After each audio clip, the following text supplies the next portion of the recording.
बिस्मिल्लाहिर्रहमानिर्रहीम। अस्सलाम वालेकुम। आज हम चैप्टर नंबर 16 का लेक्चर नंबर 3 जो है ना वो लेंगे और प्लांट मूवमेंट्स के बारे में पढ़ेंगे। Very very important long question. तो ऑर्गेनिजम्स जो है ना वो रिस्पॉन्ड करते हैं कोई भी चेंज आता है अगर एनवायरनमेंट में। चेंज को स्टिमुलाई कहते हैं। और इन्वायरमेंट एज यू नो दो तरह के हैं, एक आउटसाइड द बॉडी और एक इनसाइड द बॉडी। तो जो बाहर आउटसाइड द बॉडी यानी एक्सटर्नल इन्वायरमेंट में जो चेंज आती है उसको एक्सटर्नल स्टिमुलाई कहते हैं, और जो इंटरनल इन्वायरमेंट में जो चेंज आता है उसको इंटरनल स्टिमुलाई कहते हैं। तो ऑर्गेनिज्म जो है इन दोनों तरह की जो चेंजेस हैं उनके अगेंस्ट रिस्पॉन्ड देते हैं। तो अगर हम एनिमल की बात करें तो एनिमल जो है वो मूव करते हैं, स्टिमुलाई के रिस्पॉन्स में वो मूव करते हैं, अपनी लोकेशन को चेंज करते हैं, जिसको लोकोमोशन कहते हैं। लेकिन प्लांट्स क्योंकि फिक्स होते हैं तो वो स्टिमुलाई के अगेंस्ट कैसे रिस्पॉन्स देते हैं। तो प्लांट्स भी मूवमेंट शो करते हैं, आगे हम देखेंगे कि कैसे कौन सी मूवमेंट जो है ना वो प्लांट्स के अंदर होती हैं। तो वो अपनी जगह पे फिक्स हुए मूवमेंट शो करते हैं। और मेजर जो प्लांट रिस्पॉन्ड करता है स्टिमुलाई के अगेंस्ट वो अपनी ग्रोथ के जो पैटर्न है उसमें चेंज लेके आता है। ग्रोथ पैटर्न में दो चीज़ें आ जाती हैं, एक तो डायरेक्शन आ जाती है कि कौन सी डायरेक्शन में ग्रो कर रहा है प्लांट। तो स्टिमुलाई के रिस्पॉन्ड में वो अपनी डायरेक्शन जो है ग्रोथ की वो चेंज कर सकता है। और दूसरा ग्रोथ स्पीड, तो रिस्पॉन्स के तौर पे ग्रोथ की स्पीड को बढ़ा भी सकता है, इंक्रीज कर सकता है प्लांट, और डिक्रीज भी कर सकता है। तो एनिमल्स जो है वो मूव करते हैं इन रिस्पॉन्स टू स्टिमुलाई, अपनी लोकेशन चेंज करते हैं, लोकोमोशन शो करते हैं। और जो प्लांट्स हैं वो स्टिमुलाई के अगेंस्ट कैसे रिस्पॉन्ड करते हैं कि वो अपनी ग्रोथ के पैटर्न को चेंज करते हैं, ग्रोथ की डायरेक्शन चेंज कर देंगे या ग्रोथ की जो स्पीड है उसमें चेंज लेके आएंगे। आगे टू टाइप्स होती हैं प्लांट मूवमेंट्स की, टू टाइप्स हैं, एक ऑटोनॉमिक मूवमेंट है और एक पैराटोनिक मूवमेंट है। और फर्दर ऑटोनॉमिक मूवमेंट की थ्री टाइप्स हैं, टैक्टिक मूवमेंट, टर्जर मूवमेंट और growth movement. Tactic movement are further classified into phototactic movement and chemotactic movement. और जो टर्जर मूवमेंट है इसकी एग्जांपल है स्लीप मूवमेंट और rapid movement of leaflets. Growth movement की थ्री टाइप्स हैं, epinasty, hyponasty and nutation. Paratonic movement जो है वो मेनली टू टाइप्स की हैं, एक ट्रॉपिक मूवमेंट है और एक नास्टिक मूवमेंट है। ट्रॉपिक मूवमेंट में जो आती हैं आगे further types, phototropism, thigmotropism, chemotropism, hydrotropism, geotropism. Geotropism is also known as gravitropism. Nastic जो मूवमेंट है वो आगे फर्दर टू टाइप्स की हैं, निक्टीनेस्टी और हेप्टोनेस्टी। निक्टीनेस्टी जो है ना उसकी फर्दर टू टाइप्स हैं, फोटोनेस्टी एंड थर्मोनेस्टी। तो ये जो पूरे का पूरा जो चार्ट है ये आपने याद रखना है इसको एमसीक्यू के लिए। ये सारे का सारा जो है ना वो इम्पोर्टेंट है। तो किसकी क्या टाइप्स हैं, कितनी टाइप्स हैं, तो वो आपने इसको जो है ना वो याद रखना है एमसीक्यू के पॉइंट ऑफ व्यू से। तो हम पहली टाइप जो है ना वो पढ़ेंगे, and the first type is autonomic movement. तो ऑटोनॉमिक जो मूवमेंट है इनका दूसरा नाम है स्पॉन्टेनियस मूवमेंट, खुद ब खुद होने वाली मूवमेंट। और इन मूवमेंट की जो मेन रीजन है वो उसका जो काज है वो इंटरनल काज है, यानी विद इन द बॉडी अगर कोई चेंज आता है, विद इन द बॉडी कोई स्टिमुलस है तो उसकी वजह से ये मूवमेंट होती है। तो this is also known as spontaneous movement, and these movements are due to the internal cause, due to the internal stimuli. अब फर्दर ये थ्री टाइप्स की हैं जैसे हमने पहले भी देखा है। पहली टाइप को हम देखेंगे टैक्टिक मूवमेंट। तो टैक्टिक मूवमेंट का दूसरा नेम है मूवमेंट ऑफ लोकोमोशन। तो इसको मूवमेंट ऑफ लोकोमोशन क्यों कहते हैं, तो टैक्टिक मूवमेंट की डेफिनेशन से में क्लियर हो जाएगा। तो टैक्टिक मूवमेंट की डेफिनेशन है कि movement of an entire cell, एक पूरे का पूरा सेल जब मूव करता है या कोई ऑर्गेनिज्म मूव करता है या ऑर्गेनल मूव करता है from one place to other place, यानी locomotion due to internal stimulus, तो this is known as tactic movement. तो सिंपली इसमें क्या होगा कि एक पूरे का पूरा सेल एक जगह से दूसरी जगह मूव करेगा, एक पूरे का पूरा ऑर्गेनिज्म एक प्लेस से दूसरी प्लेस में मूव करेगा, और इसी तरह ऑर्गेनल जो है वो भी अपनी पोजीशन चेंज करेगा from one place to another place. और पोजीशन को चेंज करना, एक जगह से दूसरी जगह जाना लोकोमोशन कहलाता है, और इसकी जो रीज़न होगी due to the internal stimulus. तो इसलिए टैक्टिक मूवमेंट को मूवमेंट ऑफ लोकोमोशन कहते हैं, क्योंकि इसमें सेल, ऑर्गेनिज्म और ऑर्गेनल अपनी पोजीशन को चेंज करते हैं from one place to other place. तो अगर टैक्टिक मूवमेंट जो है वो स्टिमुलस की तरफ हो रही है, टूवर्ड्स द स्टिमुलस, तो ये मूवमेंट पॉजिटिव टैक्टिक मूवमेंट कहलाती है। और अगर ये टैक्टिक मूवमेंट स्टिमुलस से दूर है, away from the stimulus, then this movement is known as negative tactic movement. Further जो है वो टैक्टिक मूवमेंट की जो टाइप्स हैं, फर्दर 2 टाइप्स हैं, और ये जो टाइप्स हैं वो on the basis of nature of stimulus, stimulus की बेस के ऊपर इनकी 2 टाइप्स हैं। तो सबसे पहली जो टाइप है वो है फोटोटैक्टिक मूवमेंट। इसमें जो स्टिमुलस का रोल है, as the name indicates, photo यानी लाइट, इसमें जो है ना वो स्टिमुलस है। तो अगर मूवमेंट जो है ना वो लाइट जिस तरफ आ रही है, अगर उस तरफ मूवमेंट होती है यानी towards the source of the light है, तो this movement is known as positive phototactic movement. और अगर लाइट के सोर्स से दूर मूवमेंट हो रही है यानी away from the source of light, then this is negative phototactic movement. तो इसकी एग्जांपल है passive movement of chloroplast due to cyclosis. Passive का यहाँ पे मतलब है कि इसमें कोई एनर्जी इन्वॉल्व नहीं है, और साइक्लोसिस किसको कहते हैं? This is a cytoplasm movement, यानी साइटोप्लाज्म का मूव करना within the cell is known as cyclosis. तो स्टिमुलस बेशक जो है ना इस मूवमेंट में स्टिमुलस बेशक लाइट है, बेशक वो एक्सटर्नल जो है ना वो स्टिमुलस है, लेकिन ये जो क्लोरोप्लास्ट की जो मूवमेंट है वो किसकी वजह से आ रही है? वो due to the internal cause की वजह से आ रही है, और इस केस में इंटरनल कॉज जो है वो कौन है? साइक्लोसिस यानी साइटोप्लाज्म की मूवमेंट। तो बेसिकली हम इसको फोकस कर रहे हैं, ये जो फोटोटैक्टिक मूवमेंट जो शो हो रही है वो कौन शो कर रहा है? क्लोरोप्लास्ट फोटोटैक्टिक मूवमेंट शो कर रहा है। और बेशक साइटोप्लाज्म की जो मूवमेंट है वो किसकी वजह से हो रही है? लाइट की वजह से हो रही है, और लाइट एक एक्सटर्नल स्टिमुलस है। तो एक्सटर्नल स्टिमुलस की वजह से साइटोप्लाज्म मूव करेगा, और साइटोप्लाज्म की मूवमेंट की वजह से जो कि इंटरनल कॉज बन जाएगा, क्योंकि within the cell movement हो रही है, क्लोरोप्लास्ट मूव करेगा। डायग्राम में आप देख सकते हैं कि ये प्लांट का सेल है, और इसमें जो क्लोरोप्लास्ट है वो क्या कर रहा है? अपनी पोजीशन को चेंज कर रहा है। किसकी तरफ आ रहा है? बिल्कुल लाइट के सामने आ रहा है, ताकि वो मैक्सिमम लाइट को ऑब्जॉर्ब कर सके कार्बन डाइऑक्साइड की फिक्सेशन के लिए। कार्बन डाइऑक्साइड फिक्सेशन किसको कहते हैं? कार्बन डाइऑक्साइड का शुगर में कन्वर्ट होना, कार्बन डाइऑक्साइड का ऑर्गेनिक सब्सटेंस में कन्वर्ट होना, जो कि शुगर होती है, दैट इज CO2 फिक्सेशन। तो इस केस में जो क्लोरोप्लास्ट की जो मूवमेंट है वो जो हो रही है टूवर्ड्स द लाइट, इस केस में लाइट की जो इंटेंसिटी है और लाइट की जो डायरेक्शन है, ये दोनों रोल प्ले करती हैं। तो जिस तरफ लाइट की इंटेंसिटी ज़्यादा होगी, लाइट की डायरेक्शन ज़्यादा होगी, जिस तरफ लाइट आ रही होगी और जिस तरफ लाइट की इंटेंसिटी ज़्यादा होगी, इस क्लोरोप्लास्ट उसी तरफ मूव करेगा। मगर याद रखिएगा कि क्लोरोप्लास्ट की जो मूवमेंट है उसकी जो रीज़न है वो इंटरनल है, यानी कि साइक्लोसिस है, यानी कि साइटोप्लाज्म की मूवमेंट है। तो साइटोप्लाज्म की मूवमेंट की वजह से क्लोरोप्लास्ट जो है ना उस तरफ जाएगा जिस तरफ लाइट की इंटेंसिटी ज़्यादा होगी, जिस तरफ से लाइट आ रही होगी, ताकि वो मैक्सिमम लाइट को ऑब्जॉर्ब कर सके फॉर कार्बन डाइऑक्साइड फिक्सेशन। तो ये पहली इसकी टाइप है फोटोटैक्टिक मूवमेंट जो है वो इसमें जो है ना वो हो रही है।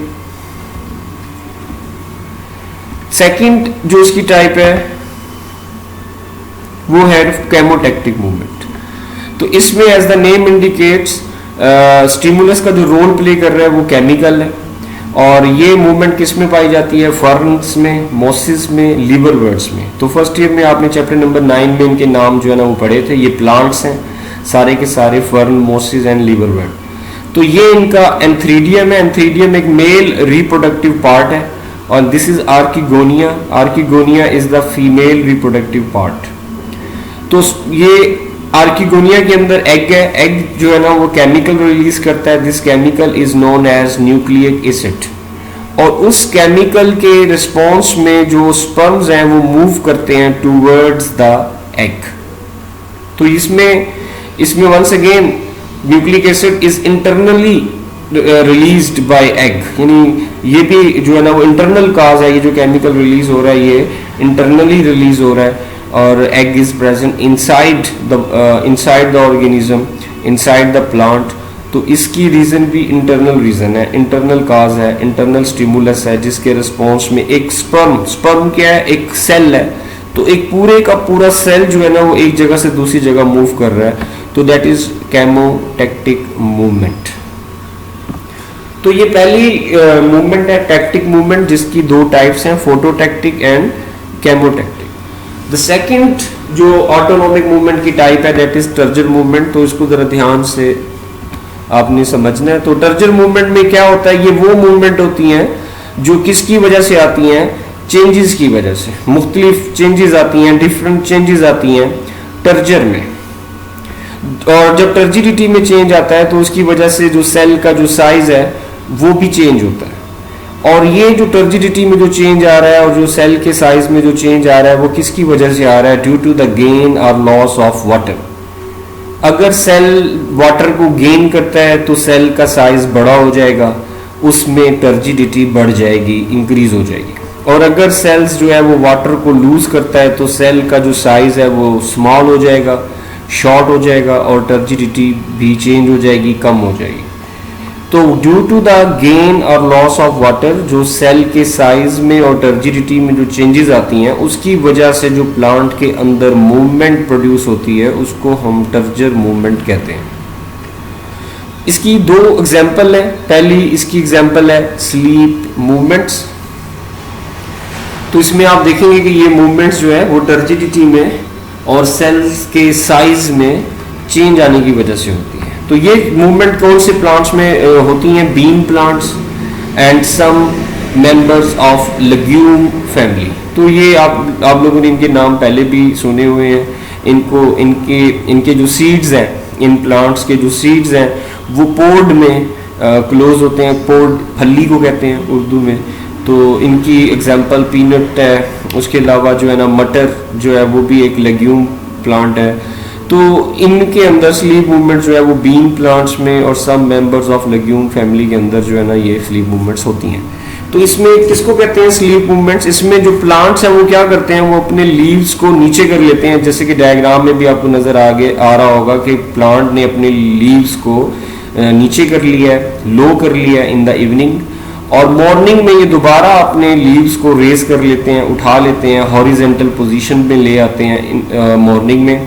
तो दिस टाइप ऑफ मूवमेंट जिसमें plants lower their leaves in the evening and raise their leaves in the morning are known as sleep movements. तो मॉर्निंग में हॉरिजेंटल पोजीशन पे आ जाएगा लीफ, और इवनिंग में यही लीफ बेंड हो जाएगा, मुड़ जाएगा नीचे की तरफ, and this is sleep movement. तो इसका मैकेनिज्म क्या है, इसकी रीजन क्या है, तो रोज डेली चेंजेस आती हैं इन द टर्जर प्रेशर में चेंजेस आती हैं इन द पल्वाइनस। तो पल्वाइनस क्या है, वो कौन सा जो है ना वो पार्ट है जिसमें डेली जो है ना वो चेंजेस आती हैं, और इन चेंजेस की वजह से जो है ना वो स्लीप मूवमेंट्स होती हैं। तो नेक्स्ट हम देखेंगे पल्वाइनस जो है ना वो क्या है। तो पल्वाइनस जो है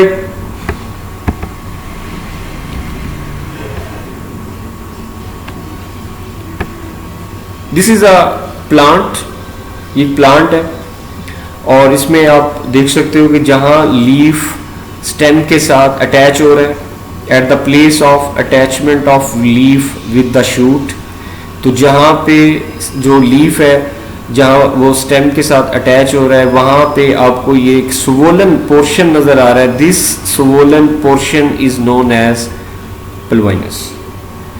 eight the place of attachment of the leaf with the shoot, यानी जहाँ पे लीफ अटैच हो रहा है स्टेम के साथ, वहाँ पे एक स्वोलन पोर्शन है पेटियोल का। पेटियोल किसको कहते हैं? लीफ की स्टॉक को। इस डायग्राम में आपको और ज़्यादा क्लैरिटी मिलेगी। ये देखिए, ये स्टॉक है, स्टॉक डंडी को कहते हैं, डंडी जो होती है stalk, this is known as petiole. और इस पेटियोल का जो ये नीचे वाला जो पोर्शन है, ये स्वोलन पोर्शन है, this swollen portion is known as pulvinus. और इस डायग्राम में आप देख सकते हो कि ये जो पोर्शन है वो ये पेटियोल है इसकी, this is the short petiole, और इस पेटियोल का जो लास्ट वाला जो पोर्शन है वो स्वोलन है, that is pulvinus. Very very important short question कि व्हाट इज प्लवाइनस। तो इसका स्ट्रक्चर कैसा होता है? तो अगर हम इसके स्ट्रक्चर को देखें तो प्लवाइनस के अंदर जो है ना वो पैरेनकाइमा सेल्स होते हैं, और इन सेल्स के दरमियान में स्पेसेस होती हैं, गैप होता है। और उसके अलावा प्लवाइनस में बिल्कुल सेंटर में वेस्कुलर स्ट्रैंड होता है of vascular tissues. Vascular tissues कौन से हैं? Xylem and phloem. तो आप ये जो रेड कलर की जो लाइन नजर आ रही है, ये जो स्टेम के अंदर आपको जो रेड कलर की लाइन नजर आ रही है, this is a vascular strand. और इस स्ट्रैंड के अंदर कौन मौजूद है? Xylem and phloem. और यही स्ट्रैंड जो है ना वो एंटर हो रहा है जो है ना लीफ के अंदर। तो ये बीच में, प्लवाइनस के बीच में, ये सेंटर में ये वेस्कुलर स्ट्रैंड जो है ना वो गुजर रहा है। और इसके इस स्ट्रैंड के ऊपर और इसके नीचे कौन से सेल हैं? पैरेनकाइमा सेल मौजूद हैं प्लवाइनस के अंदर। तो दो तरह के इसमें पार्ट्स हैं। एक तो पैरेनकाइमा सेल्स हैं जो कि जिनके दरमियान में स्पेसिस हैं, और दरमियान में सेंटर में वेस्कुलर स्ट्रैंड है, वेस्कुलर टिश्यूज का, जाइलम और फ्लोएम। काम कैसे करता है ये प्लवाइनस, कैसे रोल प्ले करता है? तो टर्जर प्रेशर इंक्रीज हो जाता है on the lower side of the pulvinus. As you can see in the diagram, this is the normal diagram of pulvinus. ये हमने इसको कट किया है। तो इसके ऊपर ये बीच में सेंटर में जो है ना वेस्कुलर स्ट्रैंड है, स्पेशली जाइलम, जिसमें ये वाटर रन कर रहा है। इसकी ये अपर सरफेस है, अपर साइड है प्लवाइनस की, और ये वाली जो साइड है वो लोअर साइड है। और ये जो आपको सेल नजर आ रहे हैं, these cells are parenchyma cells, और इनके दरमियान में जो स्पेसिस हैं वो इंटर सेलुलर स्पेसिस कहलाती हैं। तो क्या होगा कि इसमें टर्जर प्रेशर जो है ना वो इंक्रीज हो जाएगा। As you can see in this case के इसमें जो लोअर साइड पे जो टर्जर प्रेशर है, ये वाटर जो है वो जाइलम से निकल रहा है, और वो वाटर जो है वो किस में जा रहा है? इन पैरेनकाइमा सेल्स में। और जब इन पैरेनकाइमा सेल्स में ये वाटर जाता है तो इनका जो साइज है वो बढ़ जाता है, टर्जिडिटी इनमें ज़्यादा हो जाती है। साइज यू कैन सी ऊपर वाले के मुकाबले में क्या हो गया? बढ़ गया। तो लोअर साइड ऑफ प्लवाइनस में इंक्रीज होगा, जिसकी वजह से लीव्स जो है ना वो ऊपर की तरफ उठेगा, यानी कौन सी पोजीशन में आ जाएगा? हॉरिजेंटल पोजीशन में आ जाएगा। और ये जो मैकेनिज्म है ये कब होगा? इन द मॉर्निंग। इवनिंग में क्या होगा कि यही जो टर्जर प्रेशर है वो लोअर साइड पे डिक्रीज हो जाएगा। As you can see in this diagram के टर्जर प्रेशर जो है वो क्या हो गया है? लोअर साइड पे डिक्रीज हो गया है। वहां से वाटर निकल के दोबारा जाइलम में चला गया, और सेल का साइज दोबारा पहले जैसे हो गया है। जबकि अपर साइड के जो सेल है वहां पे टर्जिडिटी बढ़ गई है due to the gain of water. Water के एंटर होने की वजह से वहां टर्जिडिटी ज़्यादा हो गई है। तो ये साइड हैवी हो जाएगी as compare to lower side के, और ये इसके प्रेशर की वजह से जो लीफ है वो नीचे की तरफ बेंड हो जाएगा, यानी लीव्स जो है ना वो लोअर हो जाएंगे, यानी कौन सी पोजीशन पे चले जाएंगे? स्लीपिंग पोजीशन पे चले जाएंगे। तो very very simple mechanism. I repeat, मैं दोबारा बोल रहा हूँ, मॉर्निंग में क्या होता है कि जो प्लवाइनस की जो लोअर साइड है उसमें टर्जर प्रेशर बढ़ जाता है, और लीव्स जो है वो रेज हो जाते हैं, हॉरिजेंटल पोजीशन में आ जाते हैं।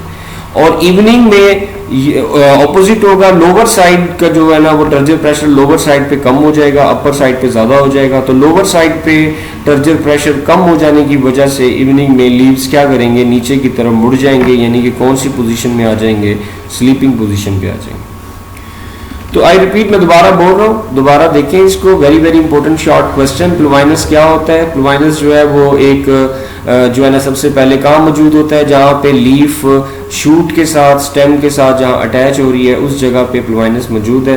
प्लवाइनस क्या है? प्लवाइनस जो है वो पेटियोल, जो कि एक स्टाक होती है, लीफ की स्टाक है, डंडी है उसका जो है ना स्वोलन पोर्शन होता है, उसको प्लवाइनस कहते हैं। प्लवाइनस के अगर हम अंदर देखें, इसके स्ट्रक्चर को देखें, तो इसके अंदर हमें पैरेनकाइमा सेल्स नजर आते हैं जिनके दरमियान में स्पेसिस हैं, गैप्स हैं, और इनमें वेस्कुलर टिश्यू है जो कि इनके बिल्कुल सेंटर में मौजूद है, और यानी जाइलम एंड फ्लोएम। वो आप इस डायग्राम में भी देख सकते हो कि ये जो रेड लाइन है ये सेंटर वेस्कुलर स्ट्रैंड है और ये बिल्कुल सेंटर में से गुजर के जा रही है पल्वाइनस के। तो वर्किंग क्या है कि टर्जल प्रेशर जो है वो इंक्रीज हो जाता है लोअर साइड ऑफ पल्वाइनस में। जब टर्जल प्रेशर ज़्यादा होगा तो लीव्स ऊपर की तरफ राइज होंगे और हॉरिजेंटल पोजीशन में आ जाएंगे, और ये कब होता है? मॉर्निंग में। और इवनिंग में क्या होगा कि टर्जल प्रेशर डिक्रीज हो जाएगा पल्वाइनस की लोअर साइड पे, लीव्स नीचे आ जाएंगे, कहीं के बेंड हो जाएंगे, नीचे की तरफ मुड़ जाएंगे और कौन सी पोजीशन पे चले जाएंगे? स्लीपिंग पोजीशन पे चले जाएंगे। और ये जो चेंजेस हैं जो टर्जल प्रेशर में आ रही हैं ये डेली चेंजेस होंगी, जिसकी वजह से डेली मॉर्निंग में लीव्स रेज होंगे और इवनिंग में जो लीव्स हैं वो जो है ना वो लोअर पोजीशन में जाएंगे। नेक्स्ट हम देखेंगे दूसरी जो इसकी एग्जांपल है, rapid movement of the leaflets. तो इसकी एग्जांपल है मिमोसा। मिमोसा एक प्लांट है, छुई मुई जिसको कहते हैं उर्दू में, और ये एक सेंसिटिव प्लांट है। इसको जब भी टच किए, कोई भी इसको जब टच करता है तो इसके जो लीफलेट्स हैं वो फोल्ड हो जाते हैं एक साथ, जैसे कि आप डायग्राम में देख सकते हो कि ये टच होने से पहले ये इसके लीफलेट्स ऐसे होते हैं, जो ही इसको टच करेंगे इसके जो लीफलेट है वो इस तरह फोल्ड हो जाएंगे, और ये फोल्डेड लीफलेट्स। ठीक है, तो कंपाउंड लीफ एक ऐसा लीफ होता है जिसमें लीफ का जो ब्लेड है जिसको हम लैमिना कहते हैं वो डिवाइडेड होता है इनटू लीफलेट। आप देख सकते हो ये एक दिस इज वन लीफ, ये एक लीफ है मिमोसा का, और इसका ब्लेड आपको नजर नहीं आ रहा क्योंकि इसका जो लैमिना है या इसका जो ब्लेड है वो किस में डिवाइडेड है? It is the blade is divided into leaflets. तो ऐसे लीफ को कंपाउंड लीफ कहते हैं। तो इसका मैकेनिज्म क्या है कि जब भी मिमोसा को कोई टच करता है तो मिमोसा के जो लीफलेट हैं वो फौरन क्या हो जाते हैं? फोल्डेड हो जाते हैं। 1 सेकंड या 2 सेकंड्स लगते हैं इनके लीफलेट को फोल्ड होने में। और उसकी रीजन क्या है? उसकी रीजन ये है कि जो ही टच करते हैं जो लीफलेट्स के अंदर जो सेल हैं इसके, उनमें टर्जिडिटी जो है वो रैपिडली वाटर जो है वो रिलीज होता है, इनके बाहर आता है सेल से, और टर्जिडिटी में रैपिडली कमी होती है, लॉस ऑफ टर्जिडिटी होती है। तो स्प्लोइनस के सेल्स में यानी पैरेन्काइमा सेल्स में इस लीफलेट की जो बेस है वहां पे भी क्या मौजूद होगा? स्वोलन पोर्शन होगा जिसको प्लवाइनस कहते हैं। तो हर लीफलेट की बेस पे प्लवाइनस मौजूद होता है, जैसे आपने पिछली डायग्राम में देखा था कि लीफ की बेस पे ये मौजूद है। इसी तरह हर लीफलेट की बेस पे, ये एक लीफलेट है और इसकी बेस पे ये प्लवाइनस मौजूद होगा, और प्लवाइनस के जो पैरेन्काइमा सेल है उनमें से फौरी वाटर बाहर निकलेगा जब भी कोई इस प्लांट को क्या करेगा? टच करेगा। 1 सेकंड या 2 सेकंड लगते हैं। तो ऐसी क्या रीजन है कि टच होने पे वाटर क्यों निकलता है बाहर? Why there is a rapid loss of the water on touching? तो इन्वेस्टिगेशन ये शो करते हैं कि पोटाशियम आयन जो है, जो ही कोई इसको टच करता है मिमोसा प्लांट को, तो इस पैरेन्काइमा सेल्स में से प्लवाइनस के सबसे पहले तेजी से कौन बाहर आते हैं? पोटाशियम आयन बाहर आते हैं। और पोटाशियम आयन को फॉलो करता हुआ जो वाटर है वो भी प्लवाइनस के सेल से बाहर आ जाता है, यानी कि एक्सोस्मोसिस, यानी कि वाटर का सेल से बाहर जो है ना वो फ्लो करना या बाहर आना एक्सोस्मोसिस कहलाता है। तो जिसकी वजह से टर्जिडिटी कम हो जाती है और जो लीफलेट है वो फोल्ड हो जाते हैं। आई रिपीट, इन्वेस्टिगेशन क्या शो करती है कि पोटाशियम आयन जो ही कोई टच करता है मिमोसा प्लांट को, पोटाशियम आयन जो है वो सबसे पहले बाहर आते हैं, और उसको फॉलो करता हुआ वाटर भी प्लवाइनस के सेल से बाहर आता है। तो 10 मिनट्स लगते हैं टर्जिडिटी को दोबारा रीगेन होने में, और जो लीफलेट्स की जो इंटरनल टर्जिडिटी है उसको दोबारा पहले जैसे होने में, रिस्टोर होने में, टर्जिडिटी को रीगेन होने में 10 मिनट्स लगते हैं। तो ये दोनों आपने नंबर याद रखने हैं, एमसीक्यू के लिए इंपॉर्टेंट है। वो पूछेगा कि कितने टाइम में टर्जिडिटी दोबारा गेन कर लेते हैं मिमोसा प्लांट्स, तो वो 10 मिनट्स, और कितनी देर में उनमें टर्जिडिटी खत्म हो जाती है, लूज करते हैं टच करने पे 1 सेकंड या 2 सेकंड्स में। तो ये इसकी दूसरी टाइप थी, और आगे इनकी जो है ना वो दोनों एग्जाम्पल थी। दोनों एग्जाम्पल जो है ना वो शॉर्ट में आती हैं। तो आज के लिए हम यहीं पे जो है ना वो यहीं तक करेंगे। नेक्स्ट हम आगे फिर देखेंगे तीसरी इसकी जो टाइप है ग्रोथ मूवमेंट, वो हम नेक्स्ट कल के लेक्चर में इसको हम डिस्कस करेंगे। Thank you very much. खुदा हाफिज़।